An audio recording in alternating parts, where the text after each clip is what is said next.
Hello दोस्तों, कैसे हैं आप लोग। हमारी आज की कहानी का नाम है तुलना। मम्मी जी, हमारे यहाँ रोटी का आटा गूँथने में नमक नहीं पड़ता। गीता ने आधा चम्मच नमक आटे में डालते हुए कहा। गीता, इस घर में शुरू से नमकीन रोटी बनती आ रही हैं तो सबको वैसा ही स्वाद चढ़ा है मुँह में, फीकी कोई नहीं खाएगा।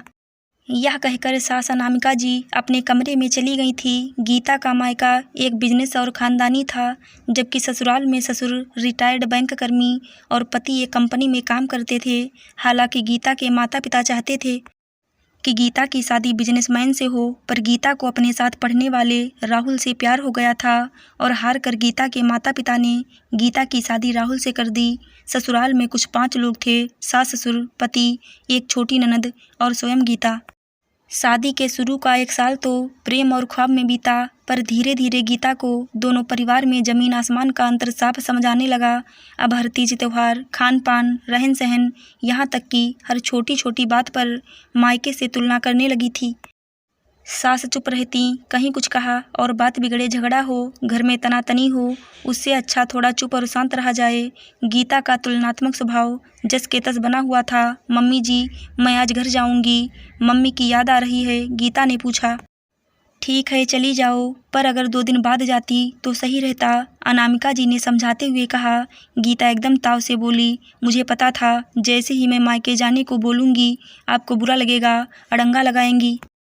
आपकी बेटी की शादी नहीं हुई है ना, तो आप क्या जानेंगे दुख। अनामिका जी एकदम हक्की बक्की चुप रह गईं, पर ननद शीतल से न रहा गया और वह बोल पड़ी। भाभी, आप जाइए, किसी ने मना नहीं किया।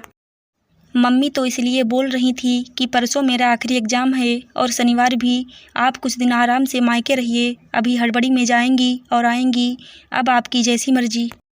खैर, शीतल की बात को अनसुना कर गीता मायके आ गई थी। चाय नाश्ता कर गीता बोली, मम्मी, आज मेरे पसंद के राजमा चावल बनाना। अपना घर अपना ही होता है, ससुराल में तो आलू खा खा के परेशान हो गई। सास हर चीज़ में आलू ही आलू डालती हैं।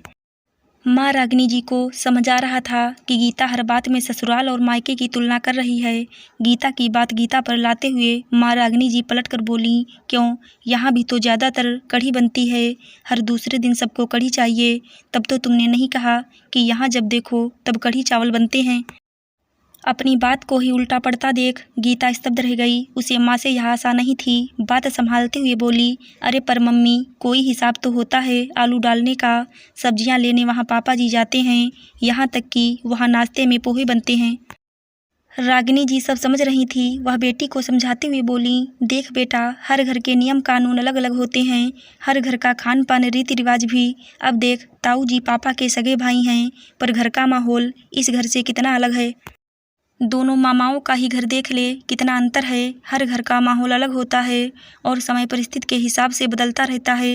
याद कर, तेरे दादाजी को सर्दियों में गुड़ के बाजरे वाले पुए ज़रूर चाहिए होते थे और मुझे बिल्कुल पसंद नहीं थे, पर बनाने पड़ते थे। और तो और मैं हमेशा घूंघट में रहती थी, पर अब देखो मैं सूट मैक्सी में रहती हूँ। बेटा, सबसे बड़ी बात, राहुल तेरी पसंद का जीवन साथी है, बहुत प्यार करता है तुझे, दुखी नहीं देख सकता तुझे। सोच, इससे बढ़कर क्या चाहिए। तुलना बंद कर दे, ये छोटी छोटी बातें, वहाँ आलू ज़्यादा बनते हैं, यहाँ ये मैं तेरी तुलना तेरी बड़ी बहन से करूं तो कैसा लगेगा। बुरा ना। मैं ये भी नहीं कह रही कि तू अपने मन को मार कर जी। नहीं, तेरा मन राजमा चावल का है तो वो भी बना, तेरा मन घूमने का है तो घूम, पर समय और सुविधा के हिसाब से। मुझे लगा आप मुझे समझोगी, पर छोड़ो। गीता मुंह बनाकर उठने लगी। अगर तुझे ससुराली जन मानसिक या शारीरिक परेशान करते हैं तो अपनी परेशानी बता। राहुल तुम्हें दबा के रखता हो तो खुल के बताओ, तुम्हारी इच्छाओं का गला घोटा जाता हो तो वह भी बताओ। पूरे घर की जिम्मेदारी डाल, तुमसे नौकरानी जैसे काम करवाया जाता है तो मैं भी फ़ोन करूँ उन्हें और घर चलूँ तेरे। बोल। रागिनी जी बेटी को उकसाने के मकसद से बोली, अरे मम्मी, इतना भी कुछ नहीं है, आप तो सच में। गीता हंसते हुए माँ से बोली, देख, पहली बात तो तू पढ़ी लिखी है, कहाँ इतनी छोटी छोटी बातों का मुद्दा बना रही है। दूसरा, थोड़ी समझदारी ला, नौकरी करनी है तो नौकरी कर, दिमाग को व्यस्त रख, दोनों घरों की तुलना बंद कर। मैं वो माँ नहीं हूँ जो फ़ोन पर बेटी से घंटों बात करूँ और बेटी की हर बात में हाँ मिलाऊं, चाहे वो सही हो या गलत।